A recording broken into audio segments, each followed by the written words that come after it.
వాక్యాన్ని వారు కూడా విని ఆశీర్వదించబడతారు. మీరు దయచేసి ఎవరైతే చూస్తున్నారో వారు లైక్ చేయండి, షేర్ చేయండి, సబ్స్క్రైబ్ కూడా చేసుకోండి. మీకు నోటిఫికేషన్ వస్తుంది. ఎప్పుడైతే లైవ్ ఉంటుందో అప్పుడు తప్పకుండా నోటిఫికేషన్ వస్తుంది. మీరు ప్రతి ఒక్క సెషన్ని కూడా మిస్ కాకుండా మీరు చూడొచ్చు. హల్లెలూయా. ప్రతి ఆరాధనను కూడా మీరు మాతో కలిసి జరిగించవచ్చు. హల్లెలూయా. దేవుని యొక్క వాక్యము మనము ఈ సమయంలో విందాము. మీ ఫ్రెండ్స్ అందరు కూడా షేర్ చేయండి, వారు కూడా ఈ వాక్యాలు విని ఆశీర్వదించబడాలి. హల్లెలూయా, హల్లెలూయా.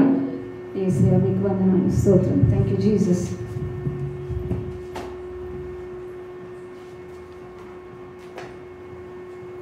Praise the Lord. Hallelujah. Hallelujah. Hallelujah. Thank you, Jesus. Praise you, Jesus. Worship you, Jesus. Hallelujah. Hallelujah. దేవునికి మహిమ కలుగును గాక. యేసు ప్రభు నామములో మీ అందరికీ స్వాగతం తెలియజేస్తున్నాను. ప్రియులారా, మరొక్కసారి ఒక సాయంకాల వేళలో దేవుని వాక్యాన్ని వినడానికి ప్రభు మనకి ఇక గొప్ప అవకాశాన్ని ఇస్తున్నారు. ఆయనకే మహిమ చెల్లిస్తున్నాను. శుభవార్త, నిజంగా దేవదూత శుభవార్త తెలియజేశాడు. మరి ఈరోజు మనకు శుభవార్త తెలియజేస్తున్నాడు. యేసు మన కోసం జన్మించాడని. ఈ శుభవార్తను ఎంతమంది అయితే అంగీకరిస్తారో వాళ్ళందరూ కూడా రక్షణ పొందుకుంటారు, దీవించబడతారు, పరలోక రాజ్యం చేరుతారు. ఆమేన్. హల్లెలూయా. ప్రియులారా, మనం క్రిస్మస్ సందేశాలు వింటూ ఉన్నాము. మరి ఈరోజు మనం ఒక అద్భుతమైన సందేశాన్ని వినబోతున్నాం. మరి దానికంటే ముందుగా మనం ప్రార్థన చేసుకుందాం. ప్రియులారా, చాలామంది అనారోగ్యంతో ఉంటున్నారు, ఎన్నో సమస్యలతో ఉంటున్నారు, కుటుంబాలలో భయంకరమైనటువంటి పరిస్థితులు, ప్రార్థన విన్నపాలు మాకు తెలియజేస్తున్నారు. సో వారి కోసం ఒకసారి మనం ప్రార్థన చేద్దాం. లైవ్లో ఉన్న వాళ్ళు కూడా దయచేసి మీ యొక్క ప్రార్థన విన్నపాలు, మీరు లైవ్ చూసేవాళ్ళు, తర్వాత ఆఫ్లైన్లో చూసేవాళ్ళు కూడా మీ యొక్క ప్రార్థన విన్నపాలు మాకు తెలియచేయండి. ప్రత్యేకంగా ఈరోజు నైట్ మేము రాత్రి జాగరణ ప్రార్థన చేయబోతున్నాం. వీడియోను అది లైవ్లో పెడతామో లేదో తెలీదు, బట్ మీ అందరి కోసం మేము ప్రార్థన చేయబోతున్నాం. కాబట్టి ఎవరెవరైతే మీ ప్రార్థన అంశాలు ఉన్నాయో దయచేసి మాకు మెసేజ్ చేయగలరని మనవి చేస్తున్నాను. మనం ప్రార్థన చేసుకుందాం. స్తోత్రం, స్తోత్రం, స్తోత్రం. హల్లెలూయా, హల్లెలూయా, హల్లెలూయా. మహాగణుడా, పరిశుద్ధుడా, మా ప్రియ పరలోక తండ్రి, మీ యొక్క పరిశుద్ధ నామానికి మహిమ కలుగును గాక. ఇదిగోనైనా ఉదయం నుంచి ఇప్పటి వరకునైనా మమ్మల్ని అందరినీ నీ రెక్కల నీడలో కాచి కాపాడినందుకు మీకు వేలాది వందనాలు, స్తుతులు, స్తోత్రాలనైనా. ఇదిగో ప్రభా, మరి రాత్రి కాలంలో నీ వాక్యాన్ని వినబోతూ ఉండగా అయా మా అందరినీ దర్శించండి నైనా. ఆనాడు గాబ్రియేలు దూత ఏ విధంగా అయితే తండ్రి మరి జకర్యాను దర్శించారో, మరి మాతను దర్శించారు, అయా మమ్మల్ని కూడా దర్శించండి. నీ వాక్యం ద్వారా మమ్మల్ని దర్శించండి, సేవకుల ద్వారా దర్శించండి నైనా. స్తోత్రం, స్తోత్రం తండ్రి. మీ ఆత్మను మా మీద కుమ్మరించండి నైనా. పరిశుద్ధాత్మ కార్యాలు మాలో, మా కుటుంబాలలో, మా సంఘాలలో, మా దేశంలో జరుగునుగాక. హల్లెలూయా, హల్లెలూయా, హల్లెలూయా. స్తోత్రం. నజరేయుడైన యేసు నామములో నేను ఈ సమయంలో నన్ను మీ యొక్క ఆధీనంలో తీసుకొని మాతో మాట్లాడమని యేసు పరిశుద్ధ నామంలో ప్రార్థించి పెట్టుకుంటున్నాం తండ్రి. ఆమేన్, ఆమేన్, ఆమేన్, ఆమేన్. Praise the Lord. హల్లెలూయా, హల్లెలూయా. ప్రియులారా, మరి గాబ్రియేలు దూత యేసు ప్రభు జన్మ గురించి, ఆయన యొక్క జననం గురించి మరియకు తెలియచేయక ముందు 6 నెలలకు ముందు ఆయన ఇంకొక వ్యక్తికి కనిపించారు. చూడండి, ఒక రాజు ఒక దేశానికి వెళ్ళేటప్పుడు ఆ దేశాన్ని దర్శించే ముందు ఆయనకంటే ముందుగా ఆ రాజు ఒక రాయబారిని పంపిస్తాడు. ఆ రాజు యొక్క రాయబారి వచ్చి ఆ రాజు ఏ దేశంకైతే వస్తున్నాడో ఆ దేశం యొక్క రాజుతో మాట్లాడతాడు. ఆ రాజు వాళ్ళ రాజు యొక్క సందేశాన్ని వాళ్ళకి ఇస్తాడు. ఆ తర్వాతనే మెయిన్ రాజు వస్తాడనమాట. ఇప్పుడు మనం కూడా మన కంట్రీ నుంచి ఒక మినిస్టర్ ఇంకొక దేశానికి వెళ్తున్నారంటే డైరెక్ట్గా ఆయన వెళ్ళరు. ఆయనకంటే ముందు వాళ్ళ యొక్క అసిస్టెంట్ అంబాసిడర్ వెళ్తారు. వెళ్ళి అక్కడంతా కూడా సెట్ చేస్తారు. ప్లీజ్ మీటింగ్ దేని గురించి జరగబోతుంది, ఏంటి అనేసి అన్నీ చెప్పి అప్పుడు మినిస్టర్ వెళ్తారు. సో మరి ఈ లోకంలో ఉన్నటువంటి రాజులకే, మినిస్టర్లకే అంత ఏర్పాట్లు ఉంటే మరి రాజాదిరాజు సర్వలోక రాజు ఆయన, పరిశుద్ధుడు. మరి ఆయన ఈ లోకానికి వచ్చే ముందు ఆయన గురించి ముందుగా ప్రకటించడానికి ప్రియులారా మరి ఒక రాయబారి అయితే పంపబడుతున్నాడు. ఆయన గురించి కూడా, ఆ రాయబారి గురించి కూడా ఎన్నో చోట్లలో ప్రవచన రీతిగా రాయబడింది. అది ఎవరో కాదు, యోహాను గారు, బప్తిస్మా యోహాను. సో యోహాను యొక్క తల్లిదండ్రులు ఎవరు అంటే జకరియా అండ్ ఎలిజబెత్.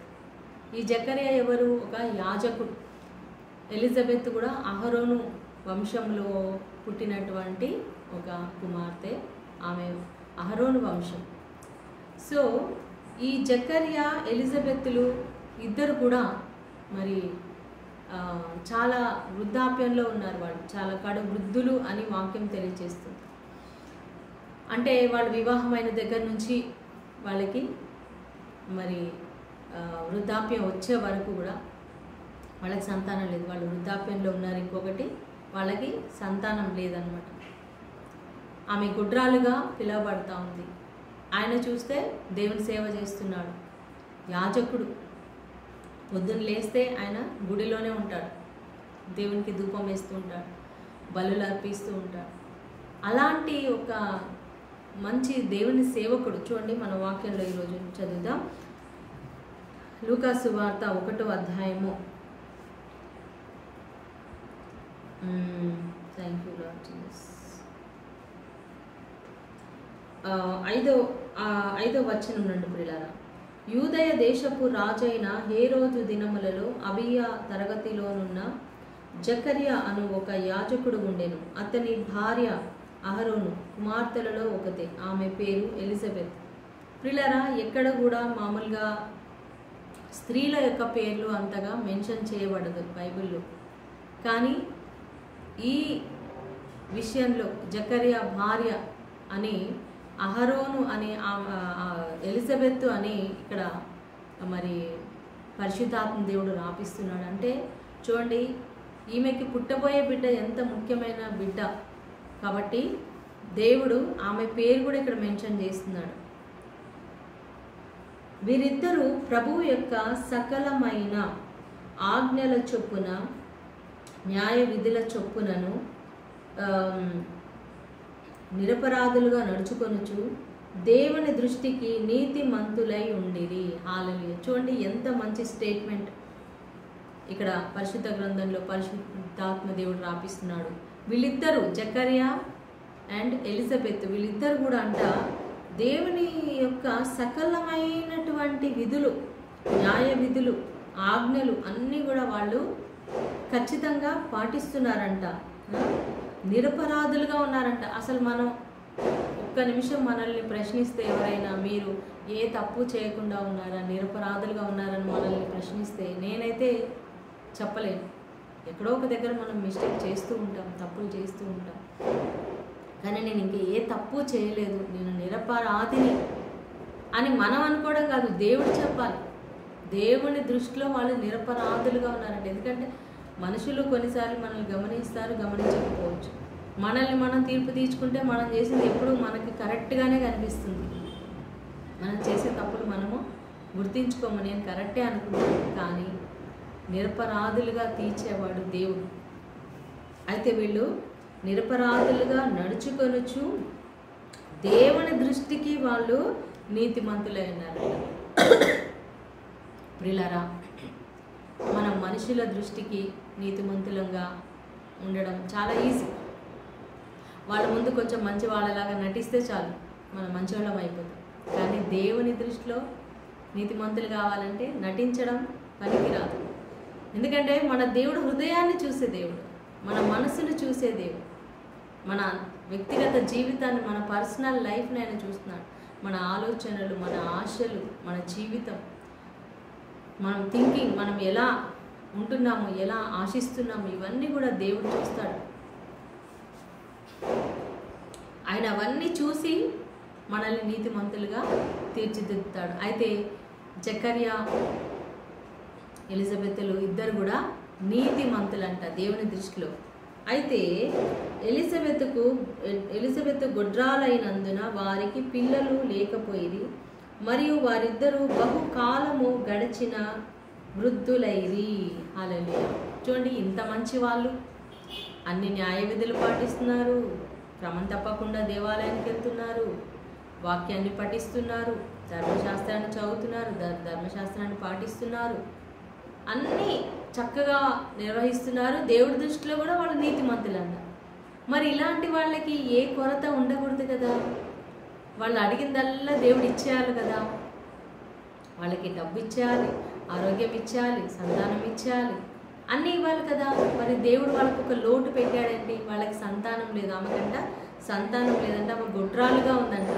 గుడ్రాలుగా ఉంది కాబట్టి వారిద్దరు కూడా బహుకాలం గడిచిన వృద్ధులయ్యారు. ఆమె గుడ్రాలుగా ఉంది, ఎదురు చూసి చూసి చూసి వాళ్ళు ఇంకా వృద్ధులైపోయారు, ముసలి వాళ్ళు అయిపోయారు. అంటే మేబీ 70 దాటి ఉండొచ్చు, 80 దాటి ఉండొచ్చు. బహుకాలం గడిచిన అంటే మరి ఆ రోజుల్లో ఇంక ఎక్కువ కాలం బ్రతికే వాళ్ళు ప్రియులారా. 80, 90 కూడా దాటి ఉండొచ్చు, 100 సంవత్సరాలు కూడా అయి ఉండొచ్చు. అంటే అబ్రహాము కాలంలో ఎలా అబ్రహాము శారా ఎట్లా వృద్ధులుగా ఉన్నారో, సేమ్ ఇక్కడ కొత్త నిబంధనలో కూడా ఈ జంట కూడా అలాగే చాలా వృద్ధులుగా ఉన్నారు. అయితే దేవుడు ఎందుకు వాళ్ళ ప్రార్థన వినలేదు? జకరియా ఇన్నాళ్ళు ప్రార్థించలేదా? వివాహమైన దగ్గర నుంచి 1 సంవత్సరం చూస్తారు, 2 సంవత్సరాలు, 3 సంవత్సరాలు, పిల్లలు పుట్టట్లేదు, ఇక ప్రార్థన చేయడం మొదలు పెడతారు. అవునా? ఎలిజబెత్ కూడా ప్రార్థన చేస్తూ ఉంది. ఇద్దరు ప్రార్థన చేస్తున్నారు, బలులు అర్పిస్తున్నారు, దేవుని ఆలయానికి వెళ్తున్నారు, అన్నీ దాన ధర్మాలు చేస్తున్నారు, ఎన్నో పనులు చేస్తున్నారు. వాళ్ళు చేయాలంటూ లేదు. కానీ దేవుడు వాళ్ళ ప్రార్థన ఆలకించాడు, కానీ జవాబు ఇంకా రాలేదు. అయితే వాళ్ళు ప్రార్థించడం మానేరా? దేవుని ఆజ్ఞలు పాటించడం మానేశారా? ఈ రోజుల్లో చాలామంది దేవుని సన్నిధికి వెళ్తారు, ప్రార్థన చేస్తారు, చర్చికి వెళ్తారు, బైబిల్ చదువుతారు. వాళ్ళు అనుకున్నది, వాళ్ళు అడిగింది ఇవ్వలేదనుకోండి, దేవుడు జరిగించలేదనుకోండి, ఇంకా ప్రార్థన కొంచెం తగ్గిపోతుంది. మెల్లమెల్లగా ప్రార్థన తగ్గిపోతుంది. చర్చికి వెళ్ళడం తగ్గిపోతారు, చర్చి తగ్గించేస్తారు, ఆదివారం ఆరాధనకి వెళ్ళడం తగ్గించేస్తారు, దేవుని ఆరాధించడం తగ్గిస్తారు, దేవుడి మీద ఇంట్రెస్ట్ తగ్గిస్తారు, దేవుని ప్రేమించడం తగ్గించేస్తారు. ప్రియులారా, మనం అలా ఉండకూడదు. ఈ వృద్ధులను చూసి మనం నేర్చుకోవాలి. మన జీవితంలో బ్లెస్సింగ్ వచ్చినప్పుడే, ఆశీర్వాదం వచ్చినప్పుడే నేను ప్రార్థిస్తాను, నేను ఆజ్ఞలు పాటిస్తాను కాదు. మనం ఏ స్థితిలో ఉన్నా, నా జీవితంలో దేవుడు ఏం చేసినా నేను ఆ దేవుణ్ణి స్తుతిస్తాను, ఆరాధిస్తాను. ప్రియులారా, వీళ్ళ జీవితంలో దేవుడు ఏదో ఒక ప్రణాళిక కలిగి ఉన్నాడు. ఆ ప్రణాళిక ప్రకారమే వాళ్ళని నడిపిస్తూ ఉన్నాడు. వాళ్ళంతా వృద్ధులైనా కూడా వాళ్ళ దేవుణ్ణి ప్రార్థిస్తూనే ఉన్నారు.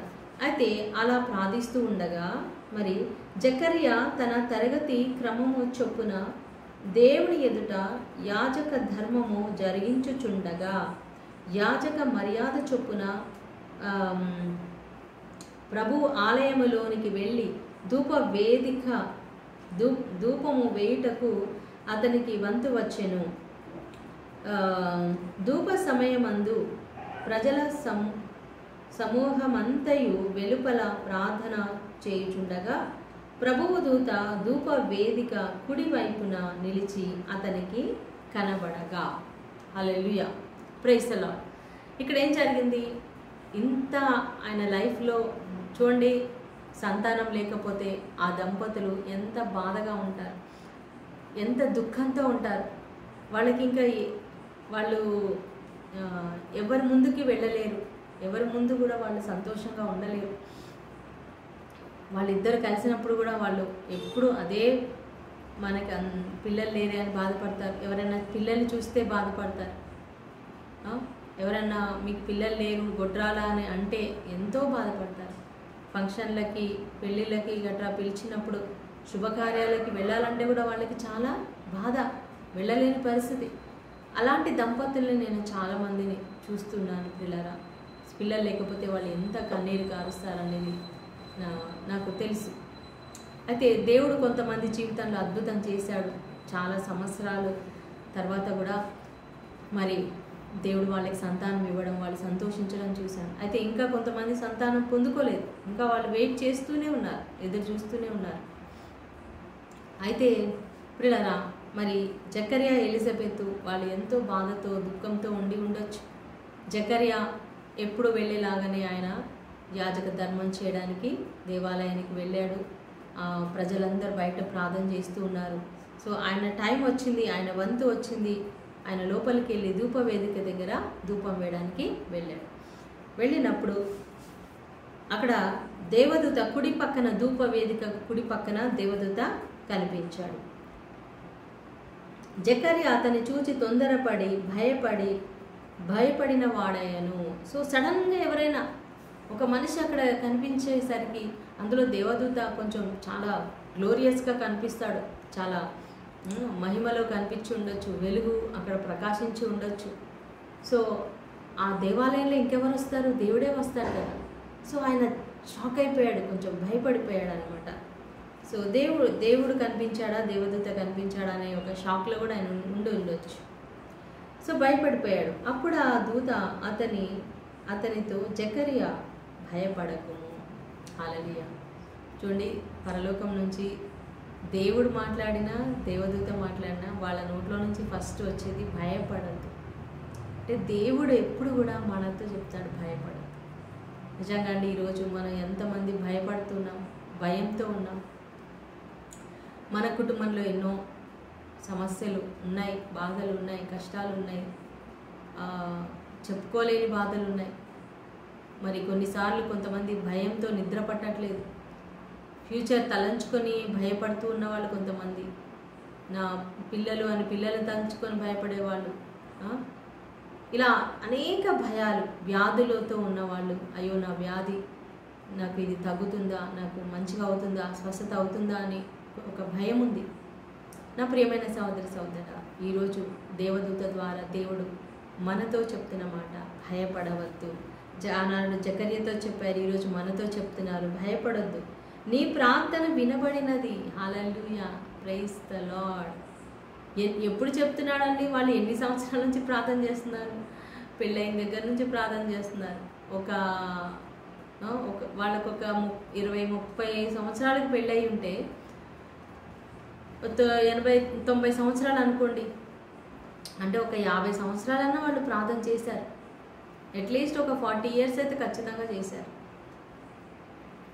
ఏమని ప్రార్థన చేశారు? దేవా మాకు ఒక కుమారుని దయచేయి, మాకు కుమారుని దయచేయి అని ఎంతో ప్రార్థన చేశారు.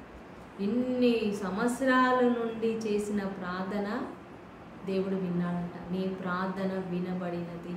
హల్లెలూయా. My dear brothers and sisters, ఈరోజు నువ్వు చేసే ప్రార్థన, నువ్వు ఎప్పటి నుంచి ప్రార్థన చేస్తున్నావు? ఎన్నేళ్ల నుంచి మీ ఆయన కోసం ప్రార్థన చేస్తున్నావు? ఎన్నేళ్ల నుంచి మీ భార్య కోసం, మీ పిల్లల కోసం, నువ్వు కూడా సంతానం కోసం ప్రార్థిస్తున్నావు? ఎన్ని రోజుల నుంచి నువ్వు ఉద్యోగం కోసం ప్రార్థిస్తున్నావు?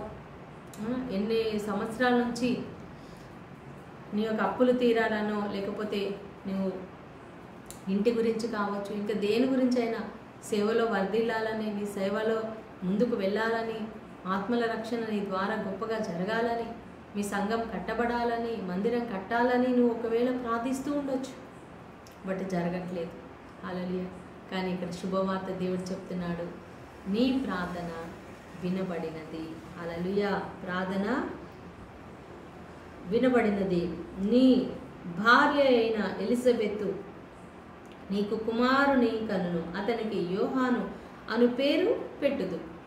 డైరెక్ట్గా మ్యాటర్ చెప్పేస్తున్నాడు దేవదూత. నీ భార్య అయిన ఎలిజబెత్ ఒక కుమారుని కంటుంది, ఆమెకు నువ్వు అతనికి నువ్వు యోహాన్ అనే పేరు పెడతావు. అతడు ప్రభువు దృష్టికి గొప్పవాడై ద్రాక్షారసమైనను మద్యమైనను త్రాగక తన తల్లి గర్భమున పుట్టినది మొదలుకొని పరిశుద్ధాత్మతో నిండుకొనిన వాడై ఇశ్రాయేలీలలో అనేకులకు ప్రభువైన వారి దేవుని వైపునకు త్రిప్పును. హల్లెలూయా. సో ఇక్కడ యోహాను గురించి ప్రవచనం చెప్తున్నాడు. ఆ కుమారుడు ఎలా ఉంటాడు? సో ఆ కుమారుడు ఎలా ఉంటాడు? ఈ ద్రాక్ష రసము కానీ మద్యము కానీ ఆయన త్రాగడు. సో ఆయన తల్లి గర్భములో పుట్టినది మొదలుకొని పరిశుద్ధాత్మతో నిండుకొని ఉంటాడు. చూడండి ఇక్కడ 2 తేడాలు. యేసు ప్రభు ఏమో పరిశుద్ధాత్మ ద్వారానే ఆయన జన్మించాడు. యోహానేమో తల్లి గర్భములో పడింది మొదలుకొని పరిశుద్ధాత్మతో నిండుకొని ఉంటాడు. రెండిటికి తేడా ఉందండి. హల్లెలూయా. యేసు ప్రభు కంప్లీట్గా ఆయన పరిశుద్ధాత్మ ద్వారానే ఆయన జన్మించారు. ఓకే, అక్కడ ఆదాము రక్తము అంటే ఎవరి యొక్క మనుషుల రక్తము లేదు,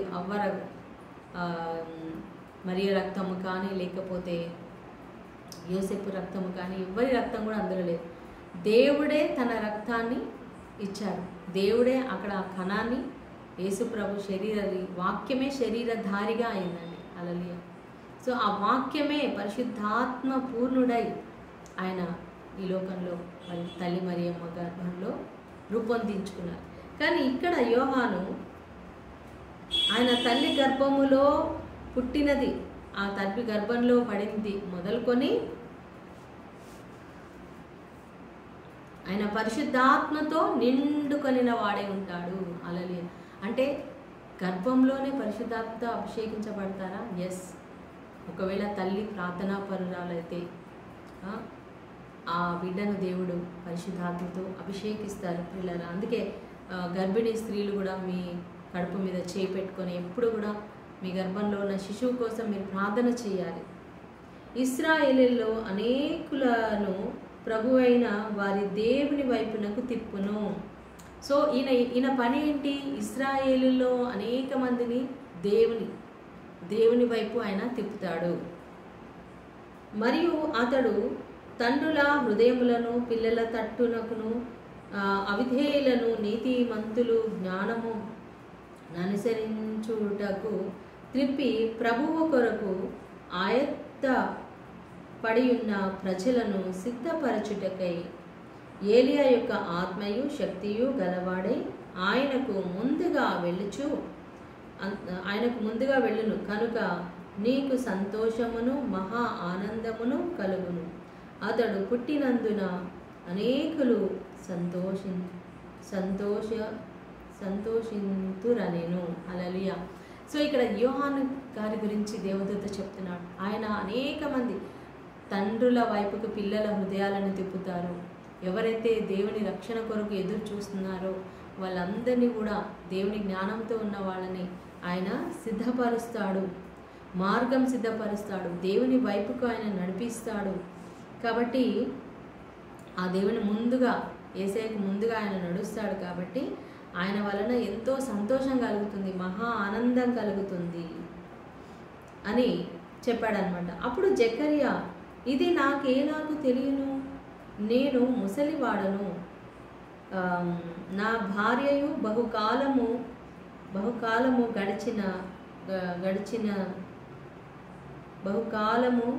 గడిచినదని ఆ దూతతో చెప్పగా.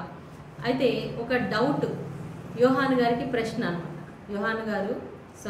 జకరియా గారు దేవదూతతో ప్రశ్నిస్తున్నారనమాట. ఇది ఎట్లా జరుగుతుంది? నేను చాలా ముసలివాడిని కదా, వృద్ధుడిని కదా, నా భార్య కూడా చాలా కాలం గడిచినటువంటి వృద్ధురాలు, మరి మాకెట్లా సంతానం కలుగుతారు? చూడండి, ఒక యాజకుడై ఉండి ఆయన ధర్మశాస్త్రాన్ని చదువుతున్నాడు. మరి ధర్మశాస్త్రంలో ఆయన చూడలేదా? అబ్రహాముకు దేవుడు సంతానం ఎట్లా ఇచ్చాడు? 100 సంవత్సరాలప్పుడు శారాకి, వృద్ధురాలైనటువంటి శారాకి అబ్రహాంకి సంతానం ఇవ్వలేదా?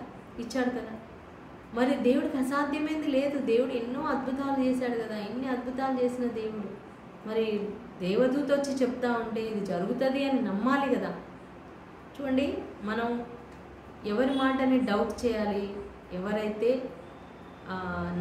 సత్యం కాని వాళ్ళు ఉంటారో, నమ్మలేని వాళ్ళు. ఇప్పుడు కొంతమంది మనుషులు ఉంటారు, వాళ్ళని మనం నమ్మలేం.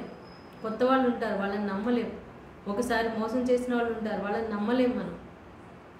ఒకసారి చెప్పి చేయకుండా ఉంటారు. ఒక్కసారి మనకి ఒకరోజు మేము మార్నింగ్ మేము చర్చికి వెళ్దాం అనుకున్నామండి. అయితే డ్రైవర్ని మాట్లాడుకున్నాము.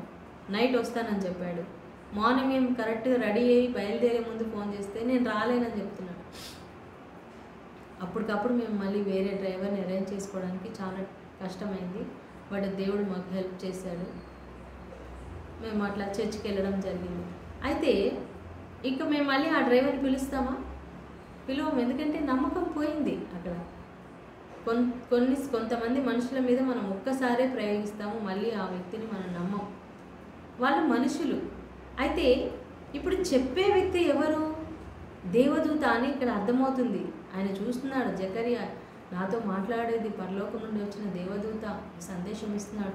కాబట్టి నేను డౌట్ చేయడానికి అవకాశం లేదు. ఎందుకంటే దేవుడు చెప్పిన మాట దేవదూత చెప్తున్నాడు అంటే అసలు దేవదూత కనపడడమే ఒక అద్భుతం. ఆయన మాట్లాడడమే, ఇది జరిగిందంటే అది ఖచ్చితంగా జరుగుతుంది కదా. దేర్ ఇస్ నో డౌట్, అసలు డౌటే లేదు మనకి.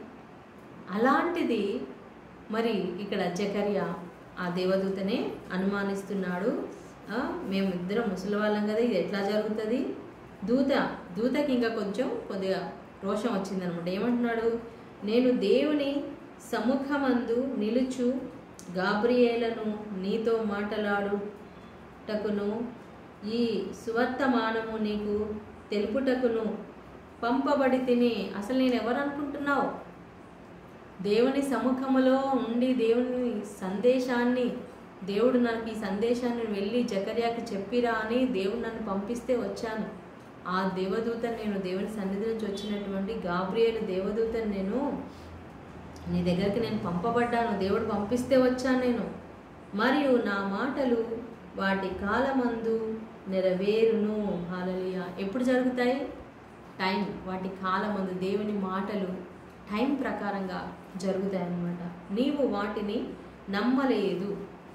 ప్రియులారా, మన జీవితంలో కూడా దేవుడు కొన్ని మాటలు ఇచ్చాడు, కొన్ని వాగ్దానాలు ఇచ్చాడు. నేను నిన్ను దీవిస్తాను అన్నాడు, నేను నిన్ను గొప్ప చేస్తాను అన్నాడు, నీవు నాకు సాక్షిగా ఉంటావు అన్నాడు, నేను నీ ద్వారా గొప్ప కార్యాలు జరిగిస్తానని ఒకవేళ దేవుడు నీకు వాగ్దానం చేసి ఉండొచ్చు. ఎన్నో వాగ్దానాలు ప్రభు నీకు చేశారు. అయితే ఆ వాగ్దానాలన్నీ నువ్వేం చేయాలి? నమ్మాలి. మనం దేవుని వాగ్దానాలు నమ్మాలి ప్రియులారా.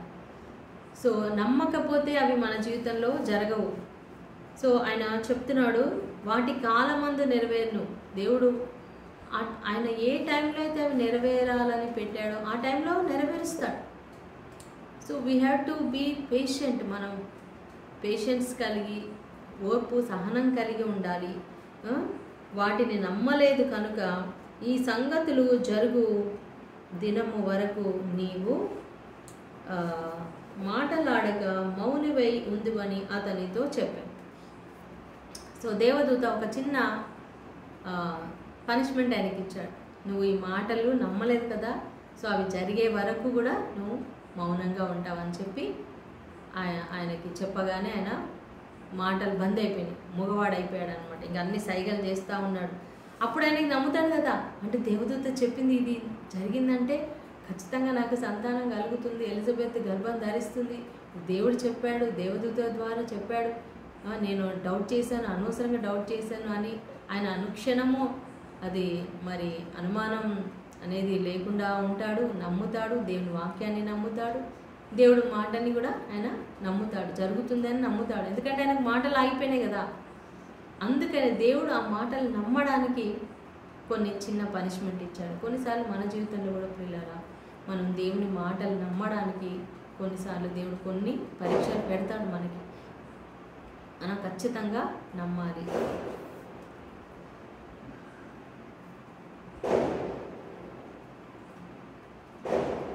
సో మనము దీని తర్వాత చూసినట్లయితే అతడు వెలుపలికి వచ్చినప్పుడు వారితో మాట్లాడలేకపోయాడనమాట. ఇంకా సైగలు చేస్తూ ఉన్నాడు. అయితే వాళ్ళందరూ ఇతనికి ఏదో దర్శనం కలిగింది, దేవుని యొక్క దర్శనం కలిగింది అని వాళ్ళు అనుకుంటారు. అతడు సేవ చేయు దినములు సంపూర్ణమైనప్పుడు తన ఇంటికి వెళ్ళిపోయాను. ఆ దినములైన పిమ్మట అతని భార్య ఎలిజబెత్ గర్భవతి అయి మనుషులలో నాకుండిన అవమానమును తీసి వేయుటకు నన్ను కటాక్షించిన దినములలో ప్రభువు ఈలాగున చేసిననుకొని 5 నెలలు ఇతరుల కంటబడకుండెను. హల్లెలూయా. చూడండి పిల్లరా, జకరియా అక్కడ అంతా సేవ చేసుకున్నాడు. ఎన్ని రోజులైతే అక్కడ మరి సేవ చేయాలో సేవ చేశాడు. తర్వాత తిరిగి ఇంటికి వచ్చాడు. ఇంటికి వచ్చిన తర్వాత భార్య భర్తలు ఇద్దరు మరి మళ్ళీ దేవుడు వాళ్ళని దర్శించాడు. నిజంగానే ఎలిజబెత్ గర్భం ధరించింది. హల్లెలూయా, ప్రైజ్ ది లార్డ్. ఎంత గొప్ప సందేశం అండి, ఎంత అద్భుతం. అప్పుడు ఆమె అనుకుంటుంది, దేవుడు నన్ను కటాక్షించే దినాలలో నన్ను కరుణించాడు, నాకు దాని దయ చూపించాడు, కరుణ చూపించాడు, కాబట్టి ఆ దేవునికి మహిమ అని ఆ దేవునికి మహిమ చెల్లిస్తూ ఆమె 5 months ఎవరికి కనపడకుండా అలాగే సీక్రెట్గా ఉందన్నమాట. అంటే ఇప్పుడు కూడా చాలామంది ప్రెగ్నెంట్గా ఉన్నవాళ్ళు చాలా రోజుల తర్వాత, సంవత్సరాల తర్వాత ప్రెగ్నెంట్ వస్తే తొందరగా ఎవరికి బయట చెప్పుకోరు. కొంచెం ఒక 5 నెలలు 6 నెలలు అయిన తర్వాత అప్పుడు వాళ్ళు బయట చెప్పుకుంటారు. సో అలాగా ఈమె కూడా అలాగే 5 months దాచుకొని ఉంది. 6th monthలో మనం నిన్న ధ్యానించాం కదా, గాబ్రియల్ దూత మరియ దగ్గరికి వెళ్తారు. అప్పుడు మరియకు కూడా సందేశం ఇస్తారు. నెక్స్ట్ మరియా ఎలిజబెత్ అమ్మ దగ్గరికి వస్తుంది అనమాట. మనం ఆ విషయాన్ని రేపు ధ్యానం చేసుకుందాం. దేవుడి వాక్యం దీవించునుగాక. ఆమేన్. పరిశుద్ధులైన దేవా, నీకే వేలాది వందనాలు, స్తుతులు, స్తోత్రాలు. అవును ప్రభా, జకర్యా ఎలిజబెత్ అమ్మను ఎంత వృద్ధాప్యంలో ఎన్నో సంవత్సరాలు వాళ్ళు నీ సన్నిధిలో వేచి ఉండి ప్రార్థించారు ప్రభా. ఆ బిడ్డలకు నువ్వు దర్శనం ఇచ్చావు, నీ దూతను పంపించి వాళ్ళకి సందేశాన్ని అందించావు నైనా యేసయ్య. మేము కూడా తండ్రి ఎంతమందినైనా ఎన్నో రోజులు, నెలలు, సంవత్సరాలు ఎదురు చూస్తూ ఉన్నారు ప్రభా. అయా మరి వాళ్ళకు కూడా జవాబు దయచేయండి నైనా, సందేశం దయచేయండి నైనా, వాళ్ళతో కూడా మీరు మాట్లాడాలి నైనా. హల్లెలూయా, హల్లెలూయా, హల్లెలూయా. పరిశుద్ధాత్మదేవ, అయా నీ ప్రార్థన వినబడినది అన్నావు దేవ, మా ప్రార్థన కూడా మీరు విన్నందుకు స్తోత్రాలు. అయా మీరు తగిన కాలంలో, అయా కటాక్షించే కాలంలో మీరు తప్పకుండా మాకు జవాబిస్తారని నమ్ముతూ, ఇదిగో తండ్రి లైవ్లో ఉన్న ప్రతి బిడ్డను కూడా ఆశీర్వదించి బలపరిచి దీవించమని, దర్శించమని, ఈ క్రిస్మస్ పండుగ సందర్భంగానైనా ప్రతి ఒక్క ఇంటిలో శాంతి, సమాధాన, సంతోషాలు, క్రిస్మస్ సంతోషాలు నేను ప్రతి ఒక్కరికి దయచేయమని నజరేయుడైన యేసు నామములో ప్రార్థించి పెట్టుకుంటున్నాం తండ్రి. ఆమేన్, ఆమేన్, ఆమేన్. Praise the Lord, praise the Lord. దేవుడు మీ అందరిని దీవించుగాక. God bless you. షాలోమ్.